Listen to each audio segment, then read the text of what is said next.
Good morning Kuyang, nandito lang po tayo sa si Kuya Al po at ito tunghayan po natin sa pag-attend po ni Senator Bongo sa isang peace prayer rally po. Ito talaga pong emotional ito po sa pangyayari na pagkakaaresto nga ng kanyang na matalik na kaibigan na si former President Rodrigo Roa Duterte. So ating pong tunghayan po yung ito'y pagsasalita. May mensahe po si Senator Bongo sa mga mamamayan po ng Pilipino at dito po sa mga taga-suporta po ni PRRD po sa ngayon po at talaga pong ito'y nakakalungkot at talaga pong siyempre po dahil ito nga yung pinakaid ni PRRD na napakatagal po at ngayon nangangamba po at ito'y talaga pong ito'y awang-awa po sa ating presidente dahil nga itong sabi nga niya ito yung siya po nagbibigay po ng mga gamot po at napakaraming gamot na ito'y talaga pong kinakailangan po ng ating former presidente Rodrigo Roa Duterte. So ito po si emotional po na ito'y nagsalita at may mensahe po sa mamayan po ang senador po na si Christopher Bongo po na ito po ngayon ay nasa prayer rally. At pong pakinggan po ang kanyang pagsasalita. Sa pagbabago, sawa na ang bayan ko sa pagnanakaw ng tao.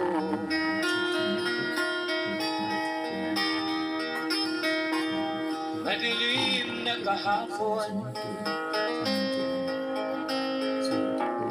ikaw ang mag-aahon. Sa piling mo, di ko mawawala ang korupsyon.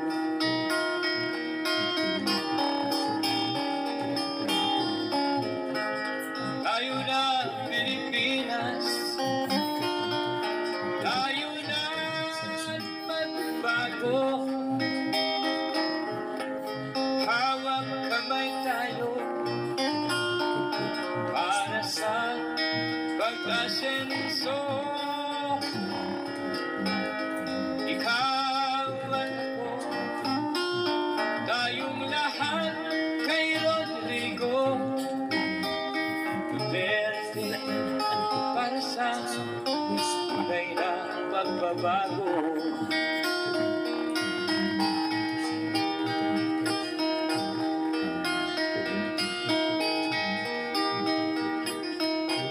Masdan mo ang paligid, talamang mga krimen, rape, droga at mga nakawan, dapat nang mapigilan.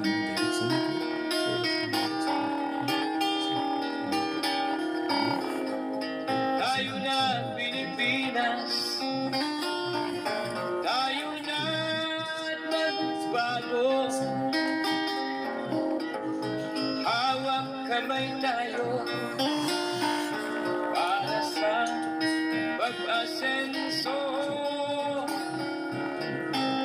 Ikaw at ako, tayong lahat kay Rodrigo Duterte para sa tunay na pagbabago.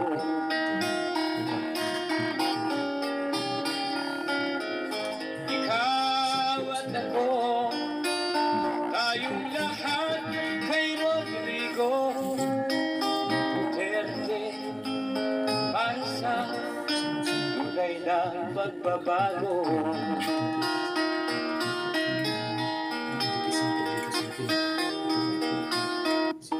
Ikaw ang Pangulo para sa pagbabago. Sawa na ang bayan ko sa pagnanakaw ng tao.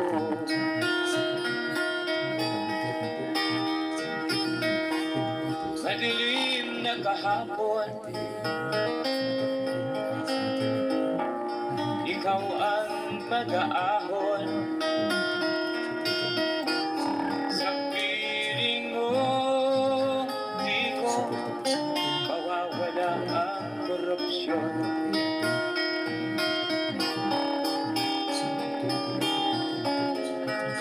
Tayo na Pilipinas, tayo na magbago. Hawak kamay tayo para sa pag-asenso. Ikaw at ako, tayong lahat kay Rodrigo Duterte, para sa tunay na pagbabago. Pinangako ko sa kanya hanggang sa pagtanda niya, hanggang sa kamatayan niya, hindi ko po siya iwanan. Lalong-lalo lang po sa kanya. Alam niyo, nakaraang 4 na buwan, monthly siya nagpapacheck up. Yung initrip po siya, yung may check with the doctors, i-check niya sa hospital. Kasamahan ko siya doon, initrip siya para umabang kanyang buhay. Schedule sa March 12. Pero ngayon, pati gamot ay pagkakain. Sinong mananagot niya pag may nangyari kay Tatay Digong?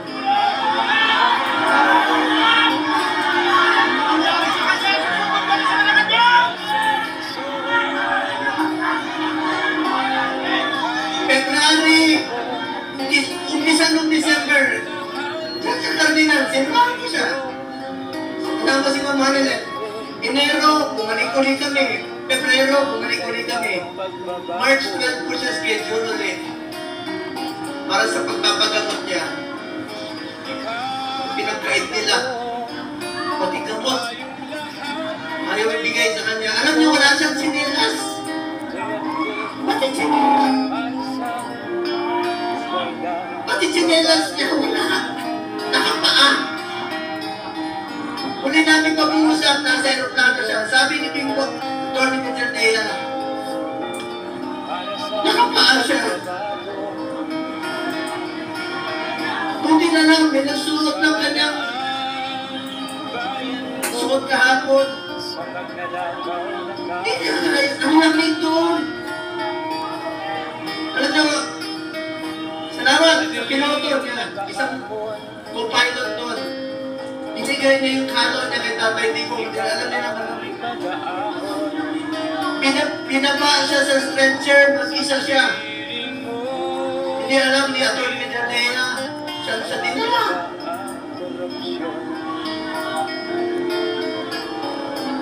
Alam ko na umulila kayo. Nakausap ko si Kitty kahapon. Alam niyo, bilib ako kay Kitty. Sa murang edad na 20, dapat hindi siya kasama sa politika. Dapat mag-aaral siya ngayon. Pero sinama siya sa dumi ng politika. Tinawagan ko siya kahapon. Sabi niya, ninong niya ako eh. Sabi niya, ninong ko. Hindi ko mapigilan. Umiyak. First time ko umiyak talaga. Na, kausap siya. Sabi niya sa akin, Ninong, ikaw na muna ang tatay ko. Pero wala na akong tatay. Sa murang edad. Pero matapang si Kitty ha. Sobrang tapang ni Kitty. Sabi niya, Ninong, be strong. Be straightforward. Ayan! Ito yung panahon. Ayun na. Magkaisa ang Pilipino. Magkaisa tayo para kay Tatay Digong. Nakikiusap po ako, maginahon po tayo. Huwag po tayo gumawa ng bagay na ibabalik sa atin. Mga Pilipino, magkaisa po tayo para kay Tatay Digong. Importante po na ang kalusugan, kaligtasan, at kalayaan ni Tatay Digong.